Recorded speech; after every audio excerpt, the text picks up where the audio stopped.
Kia ora everyone, good morning. It's wonderful to have the opportunity to step briefly out of the campaign trail and come along and have a chat to you all this morning.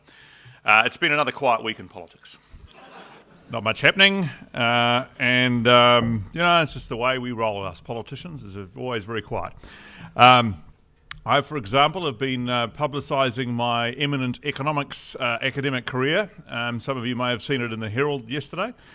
And so it goes as we head towards an election now where not only is it an election in just over 2 weeks' time, but advanced voting starts next Monday. So we're into the voting stage next Monday, and I fully expect around 50% of people to cast their vote before the actual election day. So for those of you that are election junkies and like to wait up on the night with your dog-eared copy of the newspaper, writing down all the numbers as the evening progresses, I'd advise you to preload, because if it is true that 50% of the votes are cast before the day, then the result will be fairly well known by about 8:30, I suspect. So do start early, is my point. Just a little bit of advice.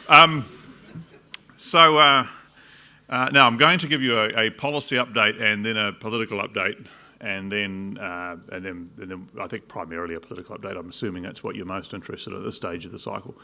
But I'll start actually at the pre-election fiscal update, which has been the subject of some conversation in more recent times. But let's deal with the Treasury one first of all. And the Treasury one actually paints a pretty strong picture of New Zealand, both in the recent times and also looking forward. It says that we can expect 3% growth over the next 3 or 4 years. I would sort of asterisk under current policy settings. Anyway, 3% growth over the next 3 or 4 years, and just steadily chunking away at some of those opportunities that New Zealand has. And I think those opportunities are actually the most significant macro effect, which we talk less about in politics because of the nature of political campaigns. But the most significant thing that's influencing New Zealand right now is the opportunity in our region, particularly from Asian middle-income consumers, but also more generally, provided New Zealand stays outward-facing and focused on the world. I think, from my perspective, the opportunity for New Zealand companies to get out there and win on the world stage is unprecedented in my lifetime, and I suspect the lifetime of just about everybody in this room. And that's showing through in those numbers. So we're seeing, for example, very strong job growth. The job growth over the last 2 years has been 180,000 new jobs. I mean, that's very, very strong for New Zealand. I was at a Reserve Bank governors get-together at Auckland War Memorial Museum not so long ago. It was hosted by the New Zealand Reserve Bank.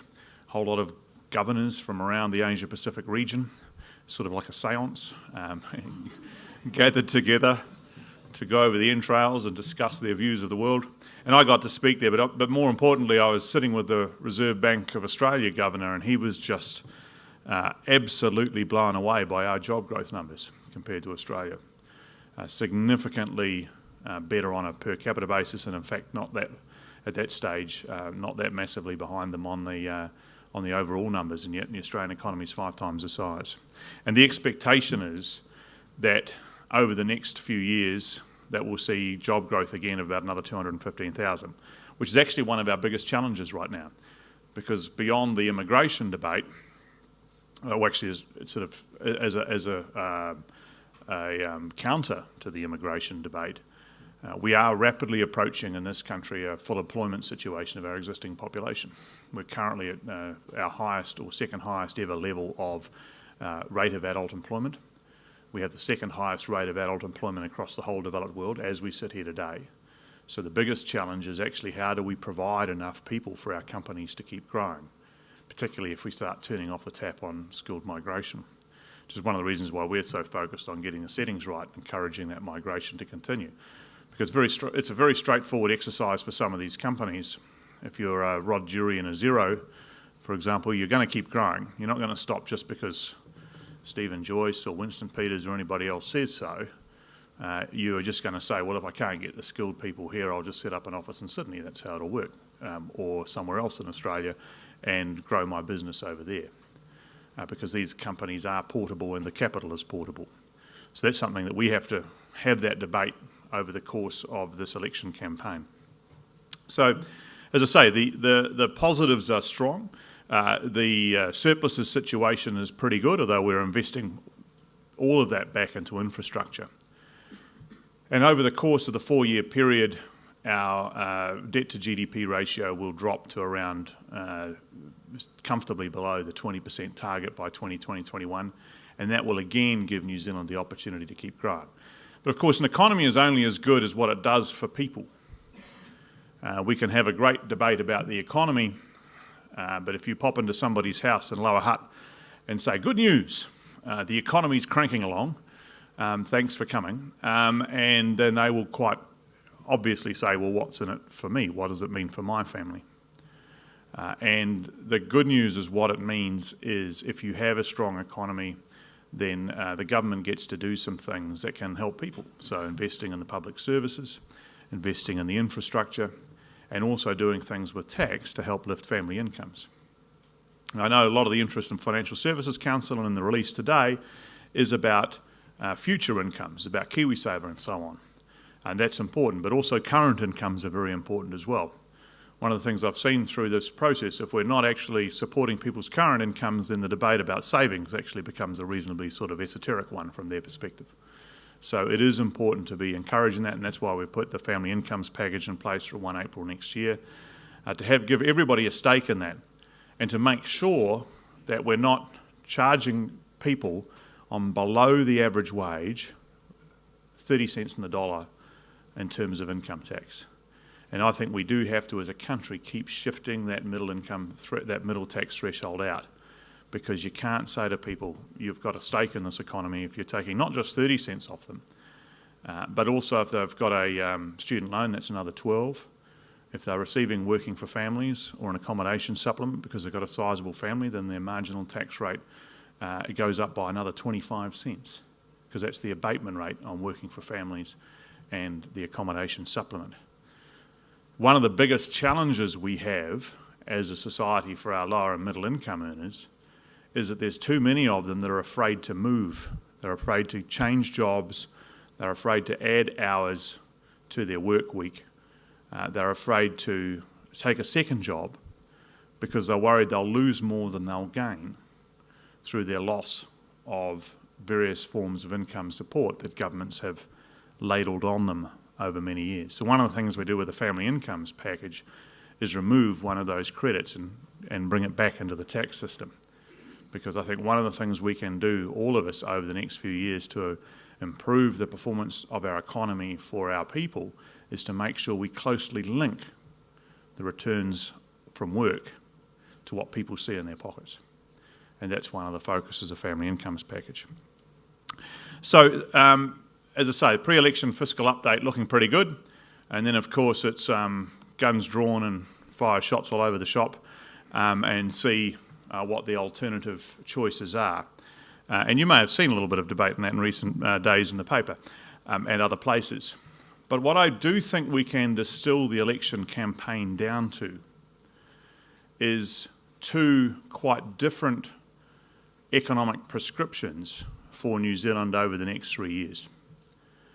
And I think that's going to become clearer in the coming days and weeks. So from our side, we're looking at it and saying we think the New Zealand economy is performing well. It was the 5th fastest growing economy in the OECD last year. The reason we think it's performing well is because we are working every day on encouraging firms to be able to be more competitive. We're trying to remove costs from them, not increase costs on them, and give them the opportunity to get out there and win on the world stage. And then the alternative vision is quite a lot more taxes, quite a lot more government spending, quite a lot more debt, and therefore over time higher interest rates. And I, for the life of me, can't see why that's the prescription. So there's land tax, capital gains tax, water tax, tourism tax, I've missed a couple. Possibly a sugar tax. There's a range of taxes. And I sit there thinking, if you want to make your companies more competitive, then why would you bring that on to the table? If you're saying, as has been said by the leadership of the opposition, that actually they think New Zealand economy is going pretty well, then why isn't there an understanding of the cause and effect in that space? So that's, I think, where quite a lot of the debate is going to be over the next couple of weeks, because these are significant changes. And I actually went through the exercise of looking at every key export sector in New Zealand this morning and lining them up against the various taxes that have been talked about. So you've got the education sector, taxes and changes, by the way, because it's not just taxes. It's a reduction of access to skilled workers, reduction of access to students, reduction in changes in labour market, central wage bargaining for things like manufacturers. These are quite significant changes. And I think the important thing that we make in the next couple of weeks is a informed decision on what that means to the New Zealand economy. So like I say, I was going through the sectors and thinking, okay, so food producers, how would they be affected by the change? Well, that's the water tax, the capital gains tax, the land tax, and the immediate access to the emissions trading scheme. Not many food producers, farmers, horticulturalists excited by that. Of course, they're a significant part of our export sector. And you go to the education sector, well, the plan is to cut the number of students coming into the country by about half. So that's another $4.8 billion worth of export revenue that would be significantly reduced. The tourist sector, a lot of people in favour of a tourism tax, but of course we are 0.3% of the world's tourism industry in this country. 0.3% is the size of New Zealand's tourism industry relative to the world's tourism industry. So we are what is known in the business as a price taker, not a price maker. So that's another significant tax on another significant sector. And then you go on through to the manufacturing sector where the plan is central wage bargaining. So I think that's the competing view of one part of the political spectrum versus the other part. And I think it's a pretty stark choice. So that's what we'll be occupying ourselves with over the next couple of weeks. And then everybody gets to make their call on 23 September, or as I say, in fact, as early as next Monday, in terms of the decision about New Zealand's future over the next 3 years and beyond that. In terms of the financial services industry, if I could just make a few comments briefly on that. I've noted the recommendations around KiwiSaver, and I think there's some good recommendations in there, and some of the ones we're already doing some work on. So, for example, more variable contribution rates is, I think, something that we'd like to see done over time. I think giving people projections of their KiwiSaver balances and what that means to their, in other words, seeing the outcome of their savings. I think whatever we can do in that space is good. I have to say, though, that as we sat down to talk about it, it's not quite as easy as it looks, as I'm sure you'd agree, because you won't like us projecting what we think the KiwiSaver balances will be in your scheme. And yet somebody's going to have to police that if we're going to require it to occur. So that's an interesting wee conundrum. But anyway, that's I think it's a discussion worth finishing and worth dealing with. The only thing I'm still not that in favour of is this whole idea of compulsory contributions. And I thought I'd just take a minute to explain that from my perspective to those of you in the room who are keen on that. Because I think there are times in people's lives when actually putting money into their compulsory super scheme is not the best thing for them to do. Now, for most people, most of the time it will be, but not always. And I think about when I was starting out. So as I was posting do not completes on all those economic papers, I happened to be starting a radio company. Myself and my friends put together a company with $100 capital each. So our capital was $500 in 1985. And I had $100 and I loaned one of the other guys his $100.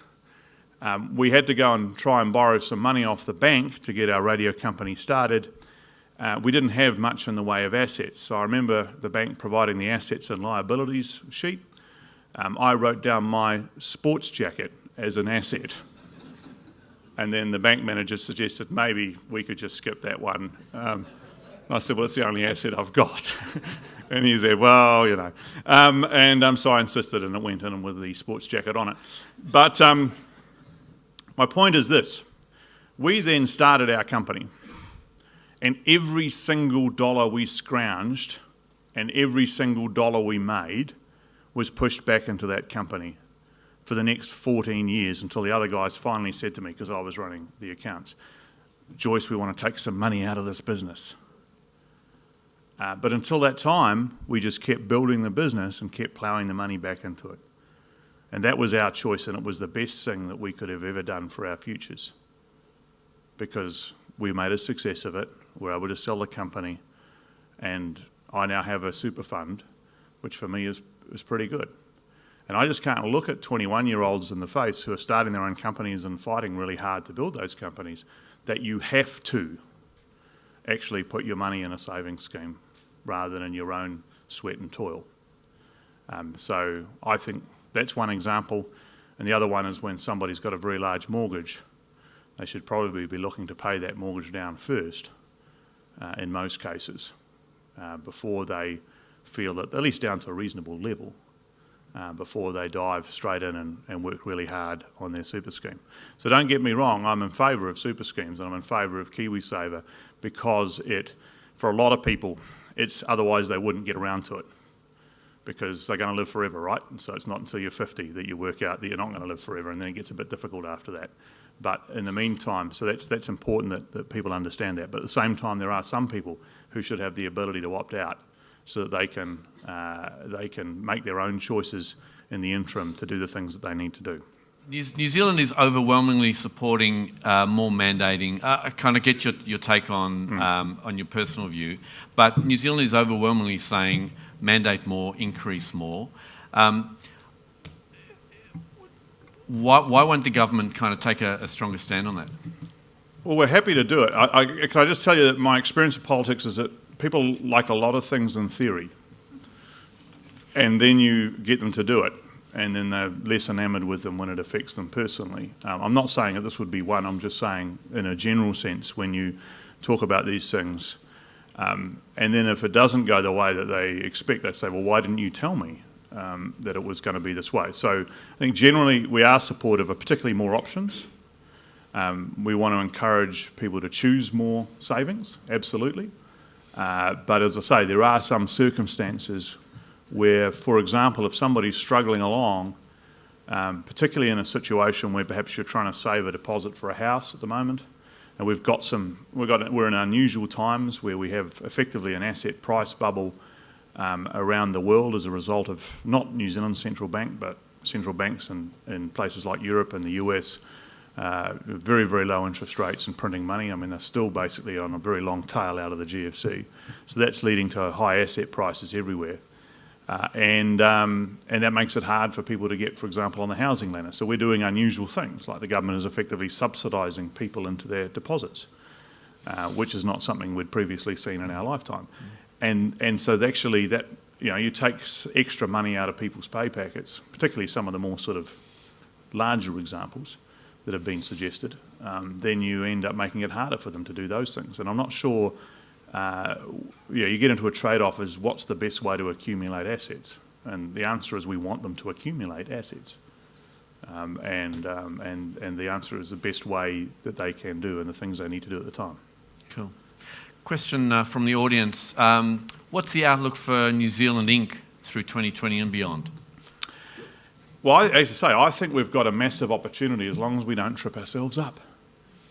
I think people forget, and it's partly the New Zealand sort of, we're out our own here in the world, so we can sometimes feel sort of 10 foot tall and bulletproof, and other times we feel sort of very sort of defensive, and it's just the nature of our geography. But we are travelling better than most countries in the developed world right now. And the reason for that is because we are putting a platform together. The best way to describe it is that we're a nation of small businesses, and we are. I mean, even Fonterra, our largest company by some margin, is not Nestle, right? It might think it is, but it's not. you get a company, say, like Xero or like Stabbycraft in Invercargill, which makes these amazing boats and sells them around the world, or there's just hundreds of them. But every one of them is the smallest company in their class worldwide when they're trying to get out there and compete. So you just have to keep constantly saying, how do we get a platform where they can be more competitive? They're a long way from anywhere, so let's be really careful that we don't trip them up along the way. So I think, provided we remember that that's important, then we have this massive opportunity. We have this massive opportunity to sell goods and services into the whole Asia-Pacific region, and it's never been better. As I say, if I was starting out 21 years old today, I wouldn't be trying to play REM on the radio, I'd be trying to get into export. That would be exactly what I'd be doing right now. And I think it's a marvellous opportunity, scary but great. But again, for the rest of us, we've got to think about what sort of barriers are we thinking of putting in place on these people? How are we going to make it harder or easier for them to succeed? And that's the test. So, in extension to that, the America's Cup win, amazing piece of innovation. How do we continue to foster innovation in New Zealand so that kind of world's best practice comes out, but right across marketplaces? Well, the America's Cup yacht is only one example of hundreds of companies that are doing just that, firstly. So I mentioned Stabbycraft. I'll give you another one. There's a mowing company in Tauranga. I always like to pick the slightly quirky ones, because they're all quirky, actually. So this outfit in Tauranga is called Trimax Mowers. They have a unique mowing technique. Don't ask me what it is. I had a ride on, but don't ask what it does. But it's a unique mowing technique which delivers high quality lawns for things like councils and so on around the world. And they sell these heavy, bulky equipment into the UK because they have been bought by the Queen to mow the gardens in royal properties. So they're selling these across the world on the basis of that endorsement. And these guys are doing an amazing job, and they work with Callaghan Innovation to do that. And they are just another of hundreds of companies. Take Putron Composites in Gisborne, another wonderful Kiwi company, which is just like the America's Cup guys, and they are one of the best composite manufacturers in the world from Gisborne. They have two offices, two factories, one in Gisborne and one in Dubai. And it was created by a guy who was sick of his beef cattle leaning on his fence and breaking all the wooden battens on his fence. So he decided he had to come up with a stronger material, so he came up with this thing called composites. And that's now become a worldwide business from Gisborne.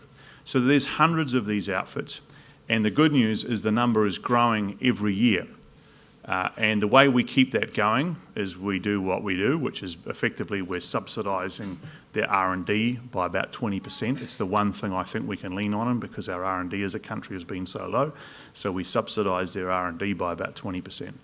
And as a result, we have these amazing people who are ingenious dominators of a very narrow niche who are just doing marvellous things on the world stage. But again, they need skilled engineers. They need skilled IT people. They need trade access. They need to know that we're not going to ankle tap ourselves and stop them doing the things they need to get successful on the world stage. Fantastic. Just another question from the floor. Change of tack. There's a geopolitical question. The geopolitical outlook is pretty fluid and uncertain. What does this mean for New Zealand, and how could what's going on in Korea disrupt New Zealand? Well, yeah, the potential risks around a whole geopolitical outlook, I think, are our biggest risk right now. And actually, it's just not my view. That's the Reserve Bank's and Treasury's view. I think New Zealand domestically and New Zealand's the way we interact with the world is going well. But the biggest risk is what could happen elsewhere. Obviously, Korea is the presenting example. And I'm really worried about it because I can't see how these guys back down. I know the Prime Minister's getting sort of daily updates on the situation in Korea between the North Korean regime and particularly the US. I think it's a real concern. It's not the only one, but it's the clear presenting one. I mean, you've got the issue of potential debt in some of the corporates in China. I talk about how there's plenty to keep economists awake at night, and there is actually. There's a lot that, if you look at the various risk indices for geopolitical risk, they're still at elevated levels. So what does that mean for us? Well, we don't get to control what happens between North Korea and the US. We can make our contribution, but our contribution is necessarily quite small. But we can certainly be part of the world community in that space. But I think from New Zealand's perspective, that makes it important to understand that while we're sailing along all right at the moment, we should be preparing for the next shock that will come along. And there will be one. We are actually now, I think, 7 or 8 years into an economic expansion. So generally they only last about a decade. So people that think, people that think we should be borrowing more money as government at the moment are completely wrong. We should be, if anything, paying down money and debt for the next shock that's coming. And the other shock, just to sort of pirouette, is obviously potential natural disaster shock. We were lucky with Kaikoura. That's not to denigrate what happened there, because they've had a very tough time. We've supported them. But actually, we don't know when the next one's coming. And we also need to be paying down debt for that, because actually it was the ability to grow debt through the GFC and the Canterbury earthquakes that meant we were able to retain all entitlements while putting debt up a bit, but staying reasonable. And now we've got it on the way down, and we should keep it on the way down. Just a question you raised, and there's a question that's come through from the floor around infrastructure investment. Yep. Obviously, Waterview Tunnel has now opened to great acclaim. How do we continue to grow and spend on infrastructure, bearing in mind your comments about investment? And the second part of that, which is the housing debate, and around making sure that across New Zealand, certainly within Auckland, that the community has enough houses to live in, and you just don't have this asset price inflation. Yep. Okay, well, on the infrastructure side, as somebody who was sort of involved at Waterview at the start, it's a thrill to see it open, and not before time. I'm sure we're all agreed. We're certainly getting all a bit impatient for it. And really one of the great transformative parts of that infrastructure was actually it unlocked a whole lot of other work that had been done around it. And so it was a bit more visible than some in terms of the impact that it's having. We are investing at the moment, over the next 4 years, about $32.5 billion in infrastructure across New Zealand, which is 40% more than the previous 4 years and roughly double what it was a decade ago. All the surpluses that we are booking to make over the next 4 years are being ploughed back into infrastructure. It's a significant program. So, for example, nearly $5 billion in school buildings alone, which will be the biggest set of school buildings. In fact, one of the biggest challenges we've got in the housing construction market at the moment is the amount of private sector construction and commercial and governmental work that's going on at the same time. So when people talk about the construction boom, and it's the highest level of activity by value adjusted for however many times of inflation you want that we've ever had. One of the interesting aspects of it is that it's quite unusual to have this level of residential plus commercial plus infrastructure all at the same time. And that is stretching the New Zealand construction industry significantly and causing a few issues with one or two players. So I think in terms of the infrastructure, you've just got to keep planning and keep doing. So CRL, the various other roading projects, East-West Link is the next one on the way, which needs to happen, and so on and so forth. I think, and I'm talking to Auckland Airport, I think they need to hasten their development program, because basically now everything just gets to the gate, and once you're on site, it gets a bit more exciting. Or you've got to get on site, you're queuing up to get on site. And I think actually they've been caught with the pace of New Zealand's growth as well. And I just think we just need to keep investing and keep growing and make sure that we have a clear pipeline in front of people so that the companies feel willing to invest. I've met a number of international players in recent weeks that have made investments in New Zealand companies like Hebs and so on, and they're all saying, just show us the pipeline in front of us, and we're more than happy to scale up to do more. And the other thing they're saying is, and I'm sorry to sound like a stuck record, do keep allowing skilled construction workers into the country, otherwise we have to sort of stop. Yeah. Just another question from the floor around software. Where does the software sector fit into kind of the broader vision of the government? Oh, it's just hugely important, and one of the fastest growing sectors in New Zealand. If you actually look at some of these high-tech companies, whether they're officially in software or perhaps in what's unfairly called widget making, but whoever they are, they're generally selling embedded software in pieces of equipment these days, particularly some of the smaller stuff like Tates and Scope, and not going to say smaller stuff, radios. Tates aren't selling radios anymore, they're selling software solutions for communications. The bit of hardware at the end is just their sort of lead into the market. So it's hugely important. And we put a big emphasis into the universities to get them to grow the number of software engineers they're producing, and the number of engineers more generally. I think we have some incredibly clever companies. Not all of them are going to succeed, but a lot of them are. And again, I'll take my hat off to Rod Jury, because he has shown the demonstration effect of Xero is actually really important to New Zealand's ICT sector, because they can look at somebody like Rod and the progress he's making internationally, and they can feel confident that they can do the same thing. And in a whole range of areas, that's exactly what they're doing. Fantastic. We had a question which we can maybe flash back on the healthcare sector. Yep. Perhaps the broader question, in particular around mental health, but I guess more broadly around health in general and the investment, hospitals and so on. What's your sense as you head into the election?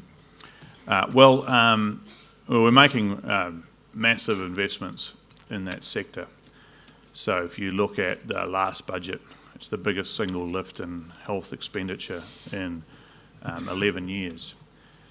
And it's interesting, actually, because you get this debate about which side would spend more on health, but actually all sides of politics end up spending a lot on health. It's the biggest single budget item. It's the one that has the biggest increases each year, and irrespective of your stripe, you are spending massively in that sector. And I think if I look at the forward plan of both sides, it's pretty similar. So then you get to the big challenge, because health costs are our biggest fiscal risk to the government over the next 34. People think it's superannuation, it's not. It's health costs. And then you say, right, okay, well, how can we turn technology to our much greater advantage? Because I think we're still doing some things in the health sector which just defy belief. Had an example the other day. The specialist couldn't send the prescription directly to my house by email so that I could go and fill it at the local pharmacy. It had to go by mail from the specialist to the GP, so the GP could then decide whether to issue the prescription or not, so on and so forth. I mean, that's just nuts in the 21st century. And our lack of control of paper in the health sector, actually our overuse of paper in the health sector in the 21st century is too much. So we've got companies like Orion, and actually they're just the most visible of probably 20 or 30, which are working on this. I think our biggest challenge over the next few years is to open up our health sector sufficiently so that these companies and their health tech approach to life, and it's not just software, it's not just shifting information around, it's personalised medicine, it's all these opportunities are actually sort of democratised a little bit more in terms of not being controlled by the health monolith in New Zealand. And I think there's a lot more we can do there. Yeah, it's interesting in our industry, there's the whole world of financial advice and the digitising and robo-advice and how fintechs can kind of come into play and make it a more efficient and a quality consumer experience. We'll come to two last questions. One from the floor that's come up. Can you please give us your view on rail in terms of Northport and Auckland Airport? In terms of rail in terms of Northport, it's an interesting one. The issue with the thing about Northport is where does it end up in the New Zealand lexicon of ports? It's actually developing quite well. I've spent a bit of time there over the years. So Northport is the Whangarei port. It's It's primarily a bulk port. It's out by Marsden Point. It has just bought itself a container crane, which they're very pleased with, and they're now trying to make that successful by collecting all the freight by containers to Northport and then transferring them to one of the other export ports, Auckland or Tauranga, to go out from there to the world. And of course, Tauranga now the biggest export port. And the irony of it is that in the process, they're making less use of rail than before, because they're gathering the containers to the port, sticking them on a boat and moving them around the coast to the other place. And that's one of the challenges with this whole rail ports debate, is that what tends to happen actually is that coastal shipping or shipping competes with rail, not with road so much. It competes with rail. If you've got a just-in-time thing, you send it by the road. If you've got something you can give 2 or 3 days to, then it's a debate between rail and the shipping as to whether I go there. So my personal view is the most sensible thing to do is to let the companies work together and work it out. And that's what we've been doing for the last 7 or 8 years, and we've been getting some very good results with that, and that the ports are getting more competitive, and that means for exporters, and I come back to my comments earlier, they're getting a better service from New Zealand's ports than if a minister sits in Wellington and says, right, that one's the number one export port, and that one will put a cross through, and this will do this, and this will do that. You know, as I say, it's getting a sensible result for the hundreds of small businesses that have got to shift their stuff offshore as quickly as they can to compete in world markets. I've got one last question, and then we'll appropriately say thank you. Minister, 2 weeks out from the election, it's kind of probably not what you expected 6 months ago. How are you feeling with 2 weeks to go? I mean, as good as at any election. The irony of it is you see risks no matter what the election is. This is my 5th campaign, and I still feel new to it, but you know, it's just suddenly the time's flashed by and I'm in number 5. So 4 or 5 weeks ago, it was looking like what I would call a 2002 style election, where you have one large party and lots of smaller ones, and the second party is not doing so well. And there's a massive risk in that for the large party, as Labor found out in 2002, because people think they can sort of throw their vote anywhere, and you'll still win, because there you are, out wide in front. So I don't need to worry. I can go and see what Winston's offering, or the Greens, or whatever, because you know, you're going to win, right? And of course, with MMP, that's not the case, because in MMP, if you follow that logic through, you'll end up with a smaller main party and a difficult to balance coalition. And that's where we were heading to several weeks ago. So a lot of risks in that, and our hardest job was to convince people to take seriously the options. And then suddenly we had the change of leadership, which I must admit I thought was going to happen, but not as late as that. I thought it was probably going to happen about April. So anyway, so Labor changed their leader, and suddenly we're in a 2005 style election, where all the minor party voters starting to collapse back to the two major parties, because you've got a choice of 2 approaches to New Zealand. You've got a choice of 2 futures over the next 3 years. And that's just changed it. But in a funny way, it sometimes makes it better, because a whole lot of people that were our supporters that were thinking of giving a vote to somebody else have sort of come roaring back and say, well, I don't want a water tax, I don't want a capital gains tax, I don't want this, that and the other thing. I know there's a lot at stake in this election. So it's just different, frankly, and all you've got to do is show flexibility to adapt. I think it's like the America's Cup, you know, changing mid-race, make sure that you've got the ability to respond and adapt, because the wind change happens at any time. And look, 2 weeks to go, any number of things could happen between now and September 23rd, and quite a few of them will. That's a great way to finish. Thank you very much. Cheers.